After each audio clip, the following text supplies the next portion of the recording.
আসসালামু আলাইকুম রহমতুল্লাহি ওয়া বারাকাতুহু। আশা করি সবাই ভালো আছেন। আজকে basic English class English spoken ক্লাসে 11 নম্বর ক্লাসে 3 নম্বর পার্টে আমরা দেখব আজকে প্যাসেজ থেকে কিভাবে বাংলা অনুবাদ করতে হয়। ইংলিশ প্যাসেজ থেকে কিভাবে বাংলা অনুবাদ করতে হয় এবং আপনারা অনেক মিস্টেক করবেন, অনেক ভুল করবেন, এটা কোনো সমস্যা নয়।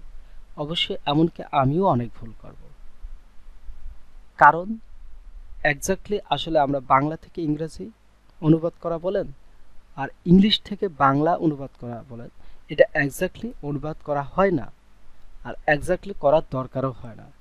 আসলে ইংরেজিটা হলো আপনার বোঝার উপর নির্ভর করবে। আপনি ওই প্যাসেজটি কতটুকু বুঝেছেন, আপনি কিভাবে বুঝেছেন অন্যের কথাটা, এটাই মূল বিষয়। এবং আপনি কিভাবে বোঝাতে পারছেন এটাই মূল বিষয় থাকবে। সো আজকে আমরা basic English class English spoken ক্লাসের ইংলিশ প্যাসেজ টু বাংলা অনুবাদ করা দেখব। আমরা গত 2 পর্বে দেখেছিলাম ইংলিশ প্যাসেজ থেকে কিভাবে ভার্ব আইডেন্টিফাই করতে হয়। আমরা ভালো মতো যে 6টা প্যাসেজ আছে, এই ইংলিশ প্যাসেজে 6টা ভার্ব আমরা আইডেন্টিফাই করেছি এবং খাতায় লিখেছি যে কোনটা কোন ভার্ব এবং কোন ফর্মে আছে, প্রেজেন্ট, পাস্ট, ফিউচারে। এটা অবশ্যই আমরা দেখেছি। সো তার ধারাবাহিকতায় আমি আর বেশি ক্লাস না করে এই ক্লাসের মধ্যে শেষ করার চেষ্টা করব 11 নম্বর ক্লাসে, কারণ অবশ্যই এটা খুবই গুরুত্বপূর্ণ। আপনি যত স্ট্রাকচার পড়েন না কেন, যত রুলস আপনি দেখেন না কেন, আপনি যত ভোকাবুলারি, যত ডাব্লিউএস কোশ্চেন, যত কিছুই না দেখেন, যদি আপনি প্যাসেজ ইংলিশের প্যাসেজ থেকে বাংলা অনুবাদ করতে না পারেন এবং বাংলা প্যাসেজ থেকে ইংরেজি অনুবাদ না করতে পারেন, আপনার ওই সব রুলস স্ট্রাকচার সব শেখা বৃথা হয়ে যাবে।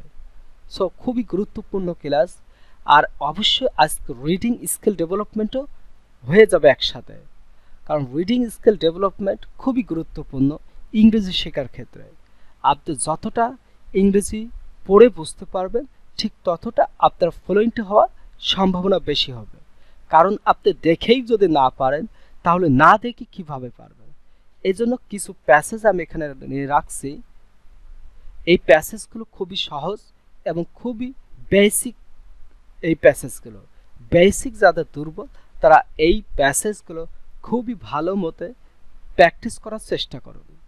আমি আশা করি আপনারা এইভাবে এই অনুযায়ী যদি প্র্যাকটিস করতে থাকেন, ইনশাআল্লাহ ইংরেজি খুব সহজে আপনি শিখতে পারবেন। আর যাদের বেসিক খুবই দুর্বল আছে তারা আশা করি এই ভিডিওর মাধ্যমে খুবই উপকৃত হচ্ছেন এবং আমি আশা করি আপনারা ইংরেজিটা কোনো কঠিন কিছু করে নেবেন না। ইংরেজিটা খুবই সহজ যদি আপনি ভালো মতো বুঝতে পারেন এবং এটা বোঝার পরে আপনি প্র্যাকটিস করতে পারেন। আপনি অনেক স্ট্রাকচার, অনেক রুলস শুধু ভার্ব অ্যাড করা দিয়ে, টু ভার্ব অ্যাড করা দিয়ে, গো অ্যাড করা দিয়ে, ইট অ্যাড করা দিয়ে, আরও এইভাবে জাস্ট অ্যাড করে আপনি অনেক সেন্টেন্স তৈরি করে যাচ্ছেন।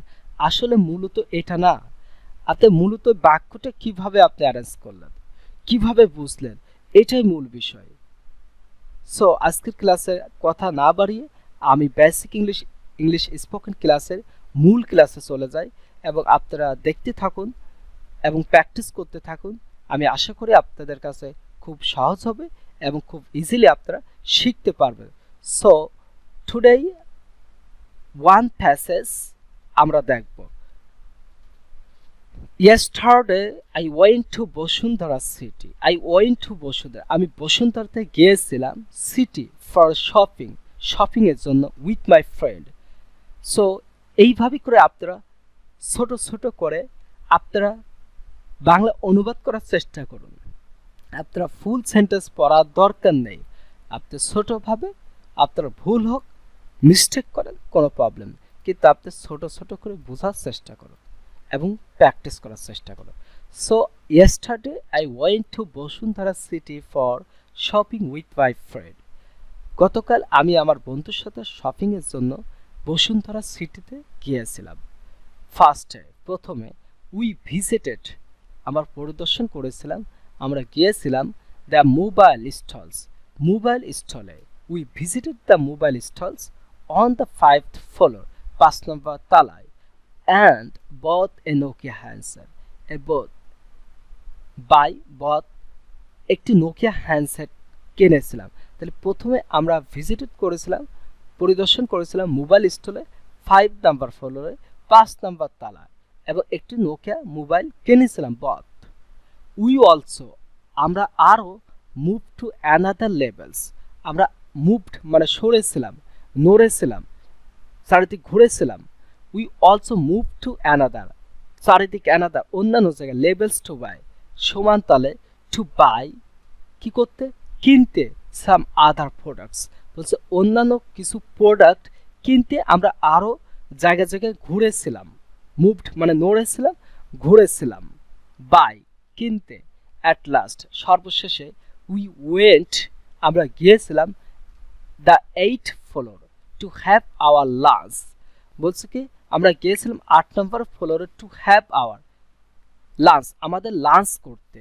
অ্যাজ উই বিকেম যেহেতু উই বিকেম সো টায়ার্ড আমরা খুবই ক্লান্ত ছিলাম। As we became so tired খুবই ক্লান্ত, অ্যান্ড হাংরি টু ক্ষুধার্ত ছিলাম। সো এইভাবে করে আপনি ছোট ছোট করে চেষ্টা করুন।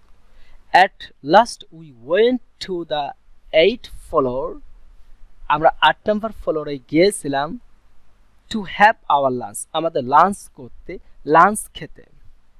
অ্যাজ উই বিকেম যেহেতু আমরা খুব সো টায়ার্ড ক্লান্ত ছিলাম, অ্যান্ড হাংরি টু আমরা ক্ষুধার্ত ছিলাম।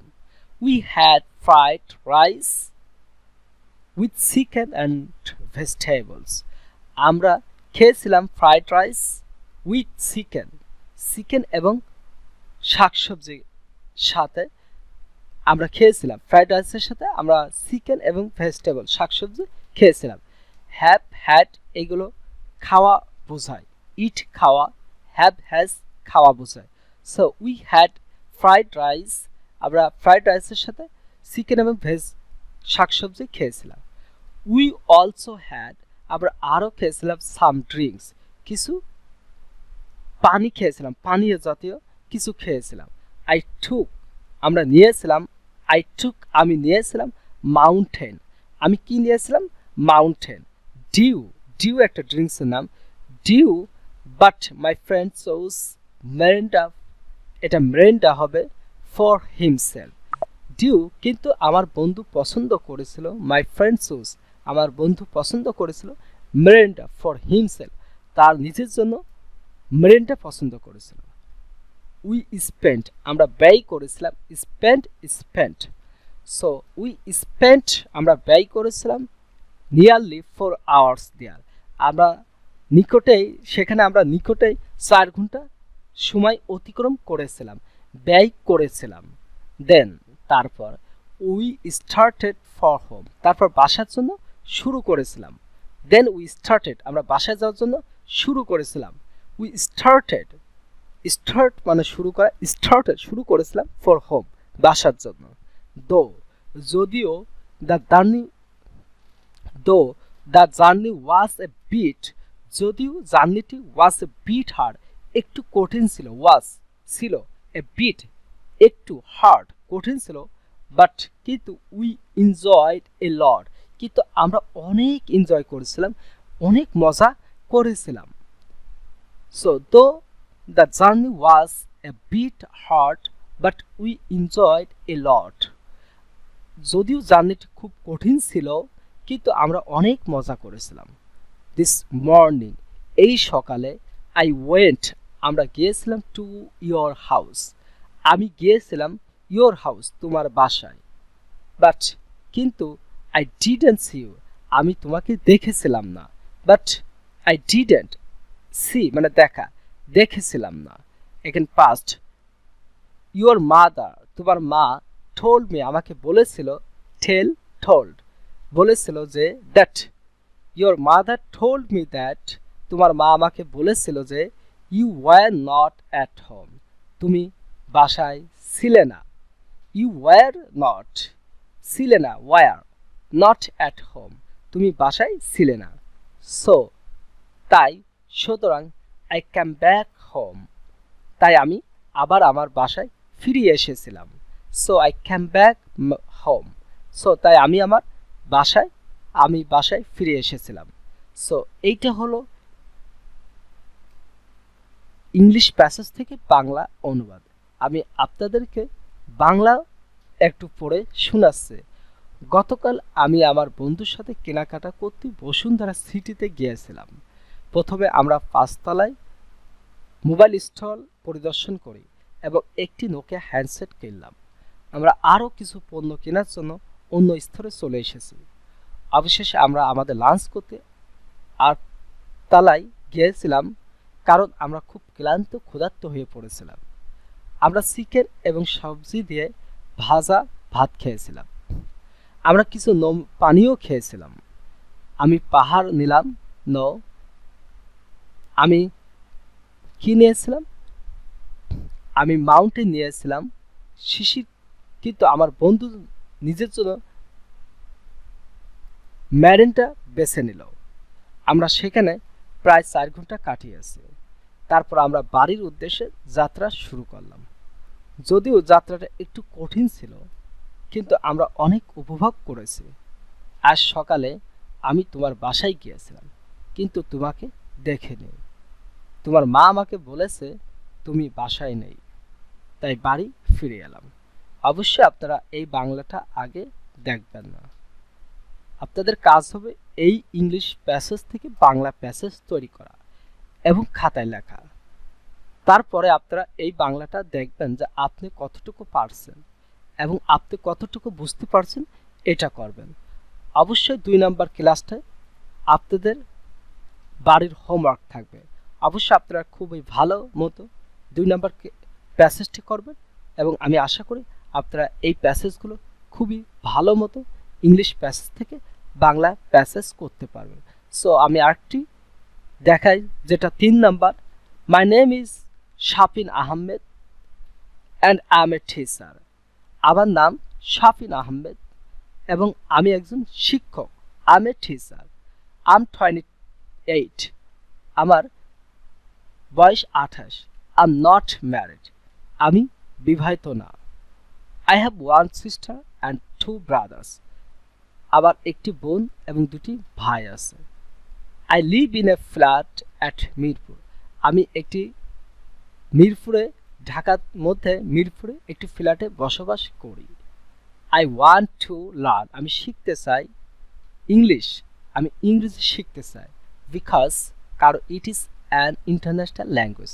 কারণ এটি একটি জাতীয় আন্তর্জাতিক ভাষা। কারণ এটি একটি আন্তর্জাতিক ভাষা। আপনারা এইভাবে করে যে ৬টি প্যাসেজ আছে, অবশ্যই আপনারা এই ৬টি প্যাসেজ শেষ করবেন। আমি আশা করি আপনারা এই ৬টা প্যাসেজ যদি শেষ করেন, তাহলে আপনাদের ইংলিশ রিডিং পড়াটা আরও সহজ হবে এবং ইংরেজি রিডিং পড়াটা আপনাদের কাছে কোনো কঠিন কিছু হবে না। আশা করি আপনারা এইভাবে করে প্র্যাকটিস করতে থাকুন এবং basic English class Facebook group, Facebook page এবং চ্যানেলটিকে ফলো করেন এবং অবশ্যই পরবর্তীতে আমরা চিন্তা ভাবনা করব নেক্সট কোনো ব্যাচ চালু করা যায় কিনা। যদি কোনো ব্যাচ চালু করা হয়, অবশ্যই আপনারা জয়েন করবেন এবং সেখানে আপনারা এইভাবে প্র্যাকটিস করে প্র্যাকটিসগুলো শোনাবেন এবং আপনাদের কোথায় সমস্যা আছে, কোথায় প্রবলেম আছে, অবশ্যই আপনারা কমেন্টে জানাবেন এবং আমাদের লাইভ ক্লাসে জয়েন হয়ে আপনারা সেগুলো সমস্যার সমাধান করার চেষ্টা করবেন। এবং এই সবগুলোর পিডিএফের ভিডিও আমার ইউটিউব চ্যানেলে বেসিক ইংলিশ ক্লাস ইউটিউব চ্যানেলের প্লে লিস্টে আপনারা পিডিএফ প্লে লিস্টে যাবেন এবং এই প্যাসেজগুলো দেখবেন। আমি আশা করি আপনারা এই ভিডিওর পিডিএফের ভিডিও দেখবেন এবং ওইগুলো দেখে দেখে আপনারা ভিডিও পজ করে ভিডিও স্টপ করে আপনারা এইগুলো দেখার চেষ্টা করবেন এবং বারবার একই ভিডিও দেখে বারবার আপনি প্র্যাকটিস করবেন।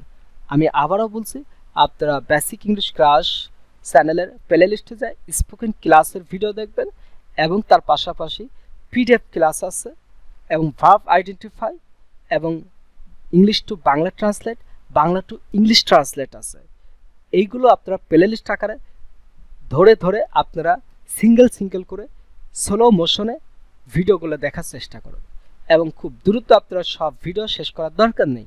আপনারা প্রথমে 3টা ভার্ব ভালোমতো বোঝেন, তারপর ডাব্লিউএস কোশ্চেন, মডার্ন ভার্ব, এগুলো স্লোলি আকারে আপনারা প্র্যাকটিস করার চেষ্টা করেন। আমি আশা করি আপনারা যদি এইভাবে করে প্র্যাকটিস করেন এবং বোঝার চেষ্টা করেন, ইনশাআল্লাহ আপনারা অতি সহজেই ইংরেজি স্পোকেন শিখতে পারবেন। আজকের ক্লাস এই পর্যন্ত। সবাই ভালো থাকবেন, সুস্থ থাকবেন। আল্লাহ হাফেজ।